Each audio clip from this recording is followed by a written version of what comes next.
Hej svi, posebno roditelji, a posebno friški roditelji. I bake, i dede. Kako smo ovih dana? Malo licemjerni, ha? Nevjerojatno je to. Onak jače od nas na 1000%. Evo, na primjer, Anita i ja imamo pravilo u vezi mjeseca darivanja. Nekako smo se složili da za Svetog Nikolu ide neka sitnica, a nešto malo veće, čitaj, ako treba skuplje, to ide pod bor.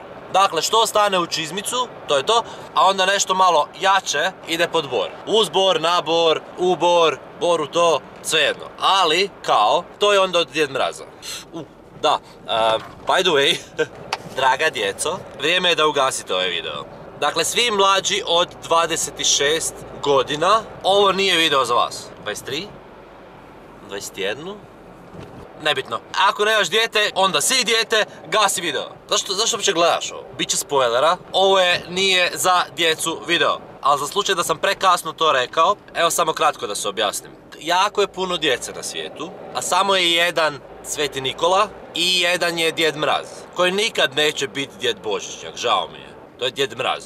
I ima on pomagače, one elfove, patuljke, vilenjake ili šta već, ali to je isto već lagano izumrla vrsta, sve ih je manje, tako da treba mu pomoć i on ne stigne sve. Pa smo se onda nekako dogovorili da mame i tate to kupe i onda on poslije uplati novce internet bankarstvom na račun. Mama i tata ga često zovu šef, tako da ste možda nekad vidjeli da ih šef zove na mobitel, ali to je u principu samo nužda, samo ako je baš jako u gužvi. Inače on to sve rješava. E tako. Je prošlo? Uglavnom, di smo ono... Aha, da, ako stane u čizmicu, to je za, kao Svetog Nikolu. I realno, to su samo slatkiši. Nekad bi to bio i Simpa bon od 100 kuna, ali sad mislim da to više ni ne postoji, jel da? Tako da, slatkiši. I prošle godine smo mi, kao novopečeni roditelji, malo pretjerali. Mrvicu. Kao prvo, u ovak male cipelice šta stane realno? Šta? Jedan bronhi i eventualno kiki bonbon, ono. A i rekli smo si, znaš šta, prvi je Nikola, prvi je Božić, tako da smijemo, jel? Ovo ćemo za Nikolu, ovo ćemo za podbor, ovo ćemo za rođendan onda i tako smo si nešto rasporedili. Jer je Davidu rođendan mjesec dana nakon Božića, tako da je zapravo cijelo kompletno stisnuto u mjesec dana i onda cijelu godinu ništa.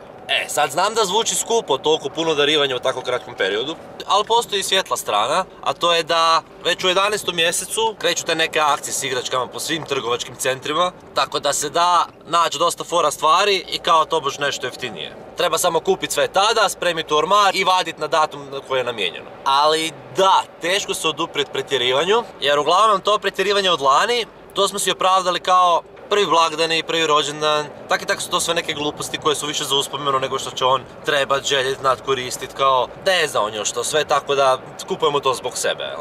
Nešto da mu ostane. Ove godine smo se pak odlučili kupiti neke stvari s omiljenim likovima iz crtića, ali ono, da je neka igračka. Nešto što će ga razveseliti. I naravno nismo se uspjeli dogovoriti, pa će onda ona kupiti za Nikolu ovo, ja za Božić ono, za rođendan vjerojatno nešto zajedno.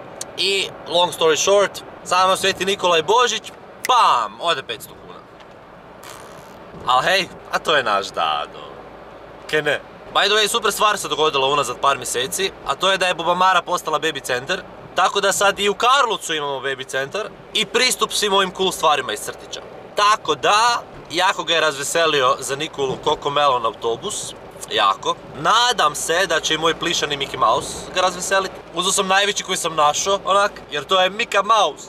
Realno nije prevelik, taman negdje Davidove visine i jako navijam da ga osvoje, baš jako. Jer sad smo izgleda u situaciji da se natječemo s poklonima, tako da ne smije žena pobijediti, ko da smo razvedeni.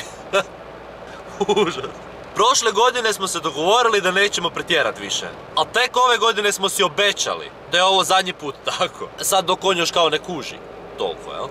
Mislim, realno, ne kupujemo mu baš igračke, ali nekako ih ima puno previše i igra se on s njima, ne mogu ja sad reći da on to ni ne pogleda, ali realno već su i nama dosadile i možda smo se mi čak poveselili što ću dobiti neke nove.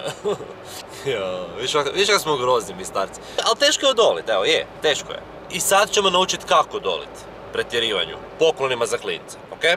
Evo još jedan primjer. David vam je lud za ovim likom iz crtića već jedno 2 mjeseca.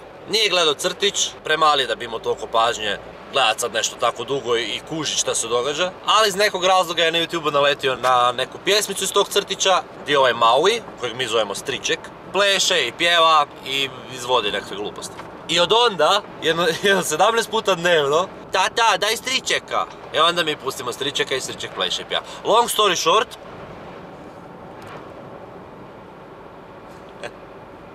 da, sve za sina. Nigdje nema ništa više s ovim likom jer je to valjda bio trend 2016.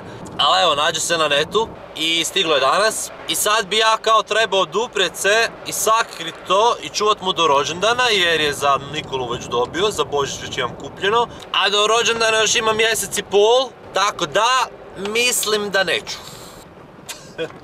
A teško je, svaki impuls u meni govori mi da jedva čekam da dođem doma i da mu to dam. Sama ideja kad znaš kako će se razveseliti tome. Striček. Da.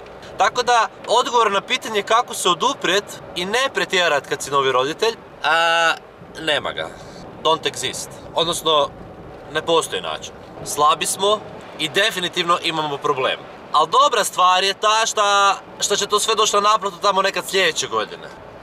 To je čar života na ratama. A realno, ko zna ko je gdje sljedeće godine. Fuck, euro. Lajkaj, šeraj, pretplati se na moj YouTube kanal, klikni tamo ono zvono da dobiš obavijest kad izbacim video. I naravno, ako imaš neki savjet, komentiraj. I to je to, možeš šerat. Čujemo se sljedeći tjedan. Aj bok! Pa!